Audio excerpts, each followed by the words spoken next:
Oh, Jesus, we're already going? Yeah. Hi, Dave. Hi. What is this? You never seen that? What is it? It's sick. It's like has a bunch of Sega games on it. Oh, really? And they might be dead. Yeah, it looks weird. Has like Altered Beast. Oh, yeah. Were you a Sega kid or a Nintendo kid? I was a Nintendo kid. Yeah, me too. My brother had a TurboGrafx 16. You remember those? It was it was like a in-between thing. I know. I've heard of the name, but I don't remember what it is. They had a sick game, like the launch game was called like Splatterhouse something. It was gory. It was like the first gory video game I've ever seen. Was it like a side-scrolling thing? Yeah, it was like a guy in like a Jason-esque mask that walked through Oh, a fucking bat. That does sound familiar. People would like explode when you hit them. I was like fucking 7. That shit was awesome. Yeah. You're just like, holy shit! It's like 7 pixels of blood.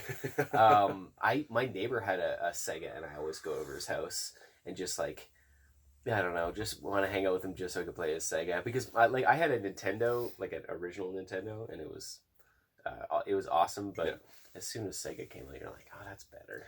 When I had the original Nintendo too, and that was rad. Yeah, it was awesome. And then I played computer games for a long time because I was that kind of a nerd. Me too. What was you have any like sick? Wait, you were born in what year? 81. So yeah, I was born in 87. So we probably played some overlapping games, but I played like the original Wolfenstein when it was like a shareware. Yeah. You have the floppy disk and you go to the dollar store or whatever. And I never, but when I was, I don't know, like high school age. Yeah. I always used to go to my friend's house and we'd do like have GoldenEye nights, like, and everyone on 64. Dude. Yeah. But I never had a Super Nintendo until I was in high school, and they were like way past Super Nintendo times. But I fucking broke my leg, and I was like bedridden for a long time, like over a month. And my best friend at the time he went to the store and bought me a Super Nintendo and Final Fantasy 3, which was like 7 or something. It was like the epic one. Wait, how much would that cost? He bought you that? Yeah, it was like but used. It was old. So but I think he paid like $30 for the Super Nintendo and like $10 for the game. Oh, that's cool. And then I played, and it was like, it literally is probably one of the greatest gifts anyone's ever given me, because I put like 60 hours into that game over the next few weeks. Final Fantasy 6 was the last one on SNES. It was 3. In the States, it was Final Fantasy 3, but I think it was actually like 7 or 9, because the numberings got messed up. Yeah, they're all fucked up. Oh, they weren't all released in the States. Is that the one that you go into like the mech warrior suits? Or no, that's a different one. Yeah. Well, is it the one with the airship? You start off in the airship? I think you do start off. I think it was the airship. Yeah. No, actually, it was before that. Those games are sick. Yeah, it was like, it's kind of the one that was like, that was the Final Fantasy. That was badass. I have Final Fantasy 7 on my phone now. Oh, yeah. You know what I mean? Like, it's not great, honestly. The port is kind of weird. I can't play games on my phone. I can't do like the screen controls and shit. Yeah, so they need to optimize that somehow. Like, having the screen controls, you just feel kind of disconnected, and if you press a button, it doesn't always... Do you mess with the Steam Link shit at all? Like you know what in my house? Like where you stream stuff to your phone or shit like that? My Wi-Fi is kind of shit, so no. You can't really do it on Wi-Fi too much. That's how I play a lot of my games, is I have a like Steam controller and a Steam Link, and I'll play PC games on my couch with the Steam controller. Sick, super sick. Yeah. But they have that set up now. I haven't really used it, but you can run it off of your phone, so you can just link your Steam controller to your phone and play.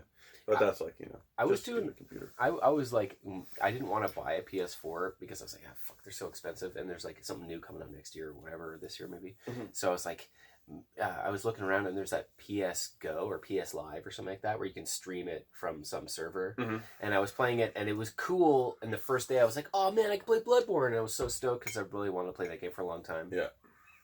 And then I played it one day, and I was like, the quality's good, sort of. And then the next day I was playing and it like lagged once. I was like, I'm not playing this.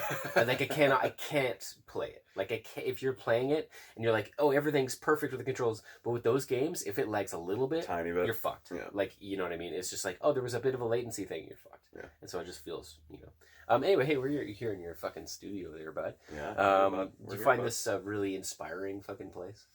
I do, honestly. It's kind of nice sitting back here on the couch. I almost never sit on the couch. And you got a sweet... It's like sitting in the backseat of your car. Kind of. Yeah. It looks nicer. You see more of it. Yeah, it's like really long. You see, and all that. You see all the treatment, and this part looks cool. It's fucking messy right now, but it is. Sometimes I chill back here. And I'm like, it's cool. But you know, I'm also here all the time, so it's not like every time I come in, I can't be like, oh my god. Yeah, you have to be like that wears off a little bit. Yeah. Do you think that there's some value in having a space where you work in that's less than ideal, so that it'll create the idea that you want to get out of there, so your work gets done faster in some way, or do you have to have it so comfortable? Like, because we rehearse in a practice space that's horrible. You've been there. Is it the same one? Yeah. We've been there for 7 years. It was bad. I thought you moved or were moving or something. Yeah, I thought we were moving too. I guess it didn't happen. Yeah, that's pretty bad. In Vancouver, there's not a lot of practice spaces that you can really get. So, and our schedule is so specific that it's like, you know, oh yeah, we got this cool place. It's air conditioned. It's got a lounge. It's so amazing. It's actually cheaper than the one you jam at now, but you can't make noise before 6 p.m. and it's not 24 hours for loading. It's like, well, we're not going to jam there then. Yeah. You know what I mean? So, yeah. So for us, it's been like, we have this space that's really horrible, and it makes us want to get out of there as quickly as possible. And I feel like there's some merit to that. I don't know. Keeps you working, I guess. I mean, you know how a lot of composers are all depressed and shitty. Yeah. I mean, if their most amazing music when they're the most depressed. If you, I don't disagree with that. Like, you know, strife building, you know, creativity or whatever. But it's not like I can't, like, you know. There's work that has to be done here, and I don't want to be pressured to be like, well, I want to finish this and leave as fast as possible. Yeah, because that's not going to lead to the best results. You know. Well, plus the door here just leads directly outside to your house. Yeah. So how shitty could this? Like, this would have to be pretty shitty, and then you'd also be living in a pretty shitty place. Yeah. So I like it should be comfortable, and it should be inspiring, and like there's something to be said for when bands show up and it's cool looking. They're like, oh, this is a real studio, you know? Because for a long time I was just in like. Room a normal room, you know. First Cattle album, it was this room, but there was no treatment, just white walls. I had this crappy desk, had my like awesome barefoot just like chilling on top of a desk, you know. Super expensive. It was just like kind of like like, hadn't really like I just been used to kind of moving around so much that I never really put a lot of like time or effort into my spaces. Right. And I was like, well, I'm going to be here for a while, so I should just do it. So you are going to be here for a while. I mean, I'm. You know, I've been here for 10 years, so at this point, Crazy. I've been here for a while, but I don't plan on moving anywhere. But if you did move, what would be the reason? Like, if you're like, I'm going to move the studio because this. Like on the short list of reasons that you got. More space. Yeah. I mean, like when we recorded here, I didn't find there was really a lack of space. Yeah. But I'm sure that you have some needs, like when it comes to drums. Or yeah, I like to have more space. And then also, when you guys record here, you're in the apartment, so you guys can also like flow back there. You know, when I have bands from town that aren't there, if they want to all show up, then everyone's here the whole time. Yeah, I can see that'd be annoying. And it can get a little. So I try and avoid that. But you try and avoid having people all here at the same time? Usually, yeah. Unless it's like really necessary, just because too many people. And then, you know, I'm only working with one or maybe two of them. Like directly. Yeah.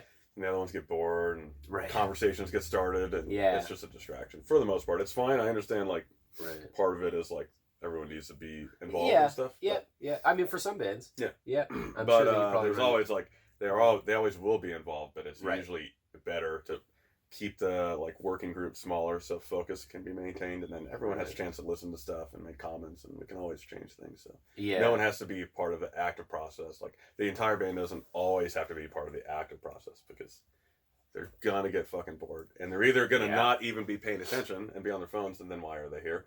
Or they're going to be just hampering the process with comments that would be better handled, like with not killing the flow, or they're just going to be like telling jokes and trying to start conversations, which is fun. Sure. But it's not good for productivity. Not productive. Yeah. I mean, I find like it's, you can have like, people here that are part of, like you said, the active process, but, when they're here, you almost feel like you need to justify your being here by giving your opinion on something. Mm-hmm. It's like, well, it's a weird balance, because it's like all creative, you know, and so everybody's here, and you feel like you're like, if you're missing out, you know, if you're just hanging out somewhere else, there might be a decision being made that's so slight for someone else, but it's really important for you, and you didn't notice. And so you're like, oh, it turns out we changed that one note. And I love that one note. Yeah, that note was the key. Yeah, I'm definitely I'm a one note guy. Yeah. Where it's like that one note. I love that one note. Yeah. You know, I mean, I'm sure lots of people have elements of that, but sometimes that one note makes or breaks the entire section. But you know, if it really does make or break that section, then you would hear it you'd hear it when you jam the tracks. I thought you were gonna say maybe it wasn't even that good of a part. No. If that one note makes or breaks, then was it really that good? No, I mean, that's another good point. Then you would hear it and notice it and bring it up, and then we can address it. That's true. Yeah. Do you find that sometimes when people come in here, you get the feeling that there's one or two members that the opinions of theirs don't really get respected very much? Do you find they get that balance? Yeah, there's always like interband dynamics, and it can be different for different instruments, you know. But yeah every band is different. And sometimes you have a band come in and you're like, that nobody cares about that guy's opinion. Yeah. Really? Yeah. His name is Jared Smith. He plays bass for our band Archspire. Look him up on Instagram. Don't follow him. Ollie's joke of Jared last night was pretty good. Ollie's jokes have gotten better. His routine is pretty good. Well, yeah, he's going through the motions right now. I mean, they're all the same. For the most part, we just played 24 shows in a row, and we played New Orleans to like a very, very small crowd. So I'd say we had one day off in there, but we still played a show. But the tour's been going great otherwise. But I mean. We played last night in Denver, and there was a good crowd, and they were really stoked, and we were really happy to be there, and it was great. But it's like after 24 days, you really don't care. Yeah, it's like you're playing, you're like, I'd probably rather be asleep right now.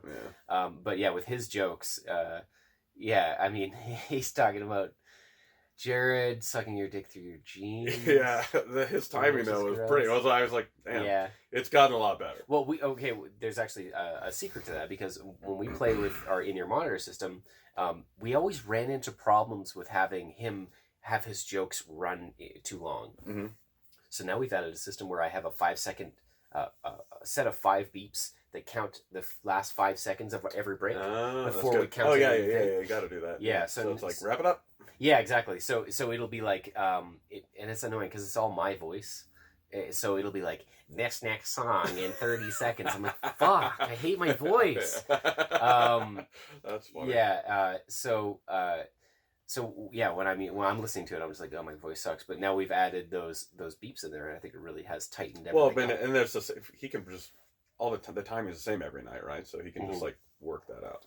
Yeah, the timing is the same. You should. I mean, if you have your whole set mapped out, then you should rehearse that shit. At least have like a good feel for those pauses. Are you talking for his banter? Banter, yeah. Yeah, he doesn't. He's always been against doing that, even though I've tried to push him to do that. I don't want to mess with it too much because I know he's really good at it. So my idea is you should have at least a couple of scripted things. Yeah. He's sort of pushed against that, and it's like, okay, well, you're doing a good job. He'll fall into it regardless. Yeah, and he has, yeah. But for the most part, it's still pretty improvisational. Which was cool. You need to keep, it keeps the energy kind of up, because nothing's worse than seeing. Well, I don't know. I mean, like, I guess I'm kind of on both sides, because you have an element of capturing something live that you would have that no one else can see. Yeah. So you capture a moment live, and you're like, oh man, that just happened. Let's say somebody threw a beer up on stage and the singer caught it or whatever, and you're like, holy fuck, that there's no way you could schedule that. Yeah. And so that stuff is amazing. And then also you have like, wow, this band has been playing their stuff for 10 years, and every note is as close as humanly possible to the album, and that's also amazing. So it's like both of those things are. Do you have like a quick, easy ability? Is your lap? I haven't really looked at your rig. Can you like go over there and like stop it if something crazy happens and you're like, oh shit, the song can't start. Yeah, you can just go stop it. So here's the limitations that we have, because I added these lights, which last night they looked really unimpressive. So sorry. I told you about when we were talking. I was like, oh, you're gonna get a fucking fogger. Yeah, I know. And you were like, nah, maybe. I blew it. Yeah, you did. The fogger was really important, and I was like, oh, you know what? Most venues have them, and they're all broken. Yeah. Venues across America, all fog machines are broken. There's a fog machine. Also toilets. Also toilets and stall doors. Yeah. Just bathroom stall doors. The lock. Those don't exist anymore. I went to go take a shit the other day, and there was a bathroom stall, and the door was no joke. that far. So the thing doesn't even like come yeah, close you could to put latching? it in, but here's That's the other like part. Some guy was like so drunk and like pissing and just like fell and like bent like, the fuck wall. this place or whatever. Yeah. But yeah, I mean, capturing something. Okay, so the laptop we can pause. Mm-hmm. Here's the limitations of our laptop are: I can delete songs very easily. So let's say we were actually playing a longer set at the beginning of this tour. We were playing 11 songs, and we made the decision to cut out 2 old songs we had added to our set. We've all been way happier since we did that. I think the crowd reaction's been much better. The music that we're playing is not conducive to an hour-long set, I don't think. No. It's not. It's too extreme, and that's one of the reasons why we play rap between. So our changeover music is before our set is rap, and after our set is like something stupid like Destiny's Child or something. Yeah. When you're listening to that much metal, especially on like a tour package, it's like fuck, I don't even want to listen to like, and I play it. You know what I mean? Like, so. Well, you're a poser, Dean. I'm a poser. I'm wearing a white shirt. Look at this. Yeah. So, yeah, we try to keep that, that gap in there. So when we had the longer set and we cut those songs, it was pretty easy for me to do that. So I could just select it. I use Reaper. So I just select the regions and I delete them. Ripple delete? Can you ripple delete? Yeah. So is that the same thing as, delete, selection, moving later items? Maybe Ripple delete is like from Premiere. That's not even a thing in Cubase or something. I but think like, it is in Reaper, but I could be wrong. It's the same. It's a cool way to edit when you're doing. Now that I'm like messing with video stuff. Does it just move everything? Yeah, it just moves everything else. Oh, So okay. just like just removes that entire part. Not only the information, the entire timeline. Yeah. Well, that works well for Reaper. It's the same concept. Because I have wave files, tempo mapping for each region. I have 4 tracks of MIDI going to different devices, and I have a USB to DMX track, and I have so much automation in there that it's like all that stuff. If you move one thing, it's like fuck it up. Yeah, you have the potential to fuck everything up. The way in Cubase, the way I do that is like through the tempo editor. You can go in there and there's like a start at bar 65 and remove 100 measures, and there's a function, and it does it like that's the only way to ensure that like everything gets moved properly. All your like rather than having to delete and then grab stuff and copy over, then like something like markers may not move, or some of your time signature changes might not sync up right. One of the bands we're on tour with, they went to go play their set and they had removed something. They had changed something. And it fucked up. And the drums, the stem drums, so they're listening to in their in-ear monitors. Only one of the dudes is listening to stems. Everybody else is listening to live stuff for whatever reason. The stem drums got moved ahead 2 beats. So he's listening to drums that are ahead 2 beats. And he's having to play. So he's having, I'm just like, man, that is my nightmare. At that point, just pull it off. Pull out the ears and go old school, But you probably don't even have monitors, so. No monitors. Yeah. And also, there's so much stuff that relies on you having to have the click. Yeah. I mean, the thing that you might be able to do there is mute the stems, but even then, if your click is off, you don't know is the click right, or are they with the stems? Yeah. And the last thing you want is to having to be thinking about, am I playing right? Yeah. And then the energy's all fucked up. That sounds terrible. See, that's like why you should just rock out like a band. Yeah. I mean, it would be easier to just be like, okay, so when we show up at the venue, have this guitar head. I have a pedal board, so I got a drive pedal, make it sound pretty good, whatever. I mean, we have buddies that do that, and they sound great, but then they can also sound terrible. Yeah, but then that's like kind of, I don't know. It is part I'm still really, the more because we got in this conversation on the ERM. I was wasted on that. I have no idea. I blacked out. I have no idea what we're talking about. I have memory problems. But I really would love to see our spars just without all the fucking... Oh, yeah, without all the hullabaloo. Yeah. Yeah, I don't know. And just fucking rip. You guys can all obviously play instruments with each other and play with your band. Yeah, I mean... you could. You just we haven't played with each other for a while. I bet you... You know what I mean? I'm not listening to anybody else. It's weird, man. It's like super strange. I can't even really imagine myself going backwards. I think it would be awesome. You should at least try it at a practice. It'd be fun. And just like see how it would probably feel extremely liberating. Yeah, it would probably be a lot more fun, and like musical, like having an actual connection musically with somebody. I fake it. I actually turn around to Spencer and act like I'm playing to him. But I'm only listening. I'm not even looking at him. I'm just only listening to the clip. You're like, oh my, I can't even look at you. I'm thinking about where are we parking the van later. I'm thinking about like where we're staying. Like, you know what I mean? Actually, last night, because Greg and Mike from Allegiant were there, and so I was like, okay, cool. So the set's going pretty good, everything's good. I got to the last song, and I got to this solo. I'm like, oh, Greg and Mike are here. I'm like, they're really good at guitar. And I fucked up the solo. I was like thinking that, I was like, oh yeah, I fucked it up. Fuck. Some of the ones that I paid attention to were ripping. Okay, all right. Let's just calm down here. Thanks so much for whatever. I would. It's because I had the fucking camera. You wanted me to take a picture, and I hate taking pictures of shows. It's too much. It's stress. I stress, and I didn't even enjoy. Just because I was holding the fucking camera, yeah, I didn't even enjoy the show. I was just like thinking. No way, really? And you I know that feeling. You didn't tell me that you wanted me to take it from the kit from backstage. No. So like the whole show, I was like walking around getting vantage points. Testing like fucking angles and camera settings because I don't really know. I'm not a photographer. Sure. So I was like okay, from the soundboards, and I went up and I introduced myself to sound guy. I was like, oh cool, I'm gonna do it. I think I'm gonna do it from right here. He's like, wait, no. Yeah. No, you have to. You're. Yeah. I was like, oh, cool. Oh, that's funny. I didn't tell you that. No, you didn't. I was like, I was intentional sabotage. I would have enjoyed that better because then I would have like not worried about it. Yeah. But I gotta go talk to this guy real fast. Sure, yeah. Okay. Yeah. He wants me. I would rather have stuff really fucking anal about that. I would rather have stuff look like, It doesn't matter. I know it. Yeah. I know it doesn't matter as much. Everyone's like content over quality.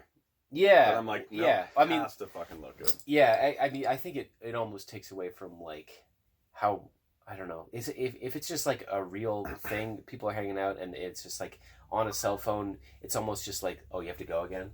No. I'm just kidding. You ruined my fucking video. I'm not even going to edit any of this out. I'm just going to keep it in. Sick.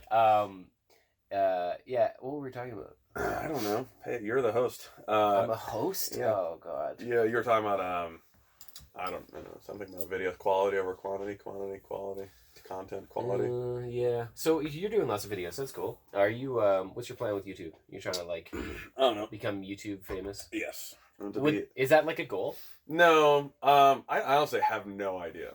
I think the filming shit is really fun. It's me too. I love it. Yeah, and I enjoy it. It kind of sucks that it's, like, added a bunch of, like, what is essentially work. Sure. Isn't it weird? Because you and I are similar in this way, where it's like, we'll add a bunch of work voluntarily to our lives that really doesn't, like... I don't really know what the plan is. I think I realized, because I was kind of forced into playing that role with the URM stuff, and I realized I really enjoyed it. I thought it was fun. Awesome. I thought it was cool having video content. I've always wanted to get into video, but I've had, like, DSLRs that had no video capabilities. Oh, yeah. And like then older ones. Older ones. And then I was like, well, I should do some stuff for the studio, and I also wanted a camera, because I like gadgets. So then I used the possibility of making videos for the studio as like a justification to buy a new camera. It's all a write-off anyway for you, right? Yeah, and then I was like, well, I bought this for this, so I should just try it, and then it's just kind of fun. I kind of like it. Yeah, it is fun. It's cool because you have. I have two interesting things about this. One is you get to create I've been watching movies, obviously everybody has since they were kids, and I fucking love movies. Yeah.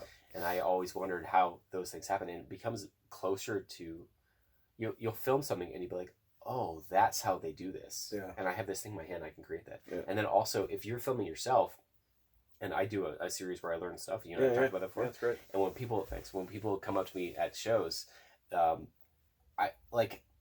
I know for them it's weird because when you watch somebody on film talk for hours, you feel like you're friends or you know them. It feels like you know them, but they don't know you. Yeah. So you have this really weird thing going on, and so it's kind of fun because like when I talk to people like that, I'm just imagining what they're feeling.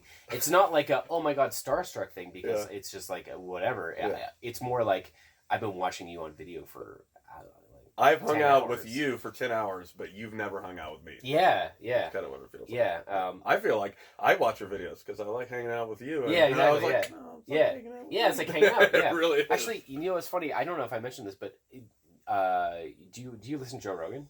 Mhm. So Jamie, his guy that pulls stuff up, Yeah. his voice reminds me of yours. Really? And so when he's got like, I don't know, something about it. So Yeah. when he's on Joe Rogan, I'm like, that's kind of like Dave. It's kind of cool. I don't know, something about his voice just sounds kind of similar. He doesn't look like you, or doesn't like. I mean, I've never even seen him, but I've heard his voice. I also don't. He chimes in. I don't think I've seen him. I think I've looked up a picture of him. He looks exactly. It is. Yeah. He looks exactly like you. With I'm like, yeah, it's weird. Weird. Yeah, Sounds like me. weird, yeah. Side gig. Yeah, I mean, like the YouTube thing is really cool. It is voluntarily adding a lot of workload to your life, and it has for me as well. I'm not exactly sure what the benefit is, but I mean, Right. I'm sure it has to have some benefit. I've realized too that I'm like, I don't. Obviously, I want if I'm making stuff, I want people to see it.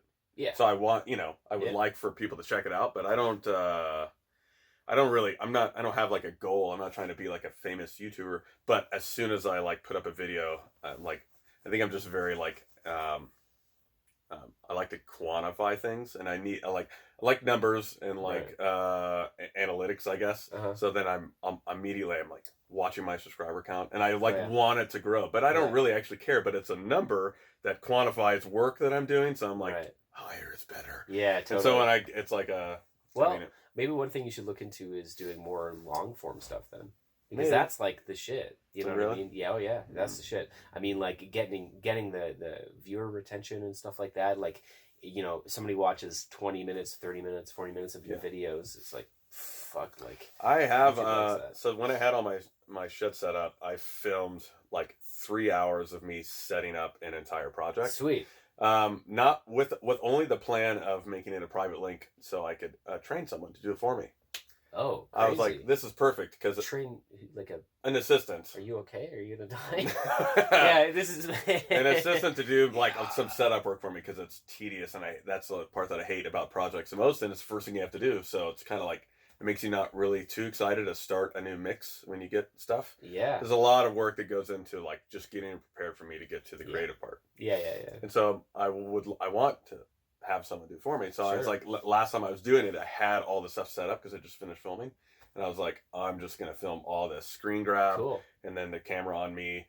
But I didn't for an entire hour-long segment, I forgot to turn my like key light on. So like, Right. I mean, it's just like it's not. Yeah, in your head. Yeah, Fuck, it's it like could've been so not. much better. It's not like it's not gonna be good. But it may be a public thing. But it's like when I edit it, I haven't done it yet. It'll be like 3 hours, and it's gonna be long form. I'm not gonna like it's gonna be, Yeah, I mean it.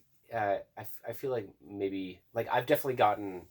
I do all the video stuff for the band. Yeah. So all the edited video, all the playthrough videos, I'll spend like I mean we did a lyric video, and I spent no joke 60, 70 hours Which on one? just the very first lyric video that actually it was our second one. Fathom Infinite Depth. It was from the last album, the second album, and I learned how to use After Effects by doing the lyrics on that video. And I had never used it ever before, and so I learned it, and so you can actually see the progression as the video goes on. I get better and better and better at it. But every single section in my head has to have it like its own idea. So this one is spinning around as the lyrics come up, and then this one zooms in, and then this one all of a sudden I got into this one has a some sort of overlaid stock footage that makes the words turn a different color, and then like later on in the video it's like this one turns around. It's now 2D objects in a 3D space. It's turning around, and the lyrics are up here, and then it zooms in, and then it turns around. That's awesome. I need to check it out. Yeah. I'm just beginning to dig into After Effects. It's I feel like I have a amazing. pretty good grip on the basic workflow, or at least what Yeah. works for me and for me. Oh, yeah. It took a while to like figure that out, but now I can actually get through basic editing pretty fast. Yeah. Yeah, I mean, your videos definitely have like a really like smooth, like editing kind of feel to them. Like they're definitely pretty sweet. I'm sure that so much of your digital audio workstation experience transferred over to that. Just probably, the idea, and then it was kind of funny. Like as I learn everything. I learn all of my video editing on YouTube, like all of it. Yeah. And then all the people who like teach that stuff also have really badass YouTube videos that flow real well and have like cool ideas as far as like changing environments and transitioning scenes and how they're laid out. So like as I was learning the technical side, I was also like inadvertently gathering like, oh, this is how you make a video flow. And like, and then the first one, I literally just like set up some cameras and just started, and it worked okay.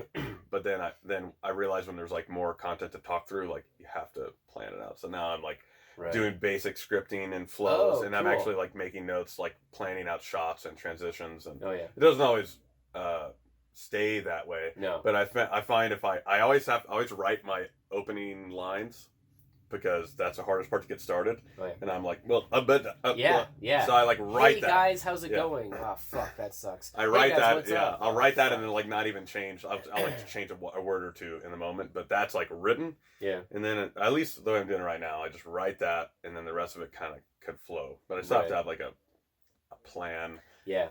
Yeah. I mean, have you ever filmed anything with anybody else in the room? No, I'm going to today. Yeah. Oh, cool. Yeah. Where you're talking to the camera and there's also someone else there. Yeah.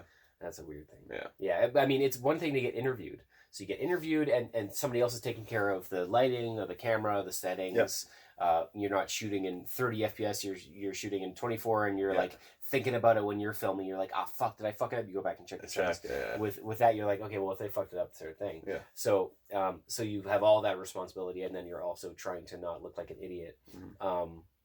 I actually recently did that with. Well, I wasn't running the camera, but I was talking to the dudes at Tone Crate when I was doing that guitar thing. And there was just dudes in the room, and I was just like, I was kind of playing off their bullshit because they were sitting there, and I was like, if I make a joke, they'll laugh and make me feel more comfortable. But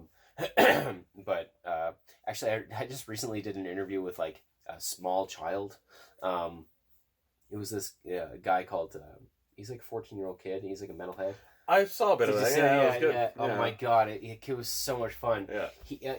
One of my favorite things that he did, because it was him and his parents, his mom and his dad were there, and they were all super nice. Yeah. And we did a gear rundown, and I had like 5 minutes because the opening band was sound checking. Yeah. I was like, I need to go through this absolutely fast. I'm like, I don't even really care if this makes sense. It just needs to absolutely. And then when we went outside, my favorite thing was his dad would go around the corner and then run up with the camera, and then he'd be like, now we're over here. And just that thing that he said was fucking hilarious to me. I was like, oh, now we're in a different place. Now we're over here. Okay. It seemed kind of like a Sesame Street kind of thing or something. Like, something kind of wacky. You know, he got his influence from totally. He was a cool kid, though. Awesome. But, I mean, just being able to sort of play off the people behind the camera is like something... You know, there's a ton of people right here. That Tone Crate thing, hi guys. Hi, the whole film crew. They set up their cell phone. The dude who edited your Tone Crate video is one of the guys who works with URM too, and was here. And he was editing that, and he hit me up. He's like, he'll do little memey things like flash some text on the screen for like, I think he did that. Like when you said something about something. Yeah, he flashed something. Some text, and he was like. Give me something good to like. Yeah. And what did you tell him? Really nothing. Like I can't remember. There wasn't anything I couldn't think of. Anything. No, it was some inside joke that I remember being like, "What? How the fuck did you know that?" And then I was like, "Oh, really?" And then I was like, "Oh, I guess I must have I said it." I seriously. I think I told him about fuck after talking. I think maybe that's what it was something like that. I straight up had a fever when I was doing that footage. Yeah, you didn't look well. I didn't. No, seriously. I somebody commented and they were like, man, I can't remember. Somebody was just like, what's up with this guy? Somebody told me last night that it was funny because I was cracking up in your video because you were like, oh, let's play this, and then you would fuck it up and you'd be like, whatever. I'm like, yeah, okay. I mean, I don't care. I mean, who gives a shit? Yeah. But also, I was fucking up because I was like, I thought I had appendicitis or something because when I flew down to San Antonio, I was feeling weird. And I landed in at the studio, and I had like this weird nagging pain in my side, and it was like nagging pain, realization I didn't get travel insurance for that one day of trip. It was just one day, so I was like, okay, well, I just forgot or whatever. Yeah. So while I was sitting there filming that thing, and I was like, please don't die, please don't die, please don't die, please don't die, please don't die, please don't die. But I mean, it was fine. I was just getting sick or whatever, and I sound sick. I have allergies right now, And it sounds like I'm always sick. I'm trying to give him medication. Oh my I'm God. like, please. I haven't even taken action. I'm gonna like, I full disclosure, I put some of that coffee I gave you. Did this you morning. really? I Oh, just sweet. dissolved it in there for your own good. Dude, yeah, the last few days have been so Also, some other things. Oh, yeah? That'll Yeah. kick in pretty soon here. Yeah, what's we'll going on? keep the I'm film feeling something rolling. going on here, yeah. We'll keep the camera rolling for that. Okay, well, thanks for talking. Yeah. All right, goodbye.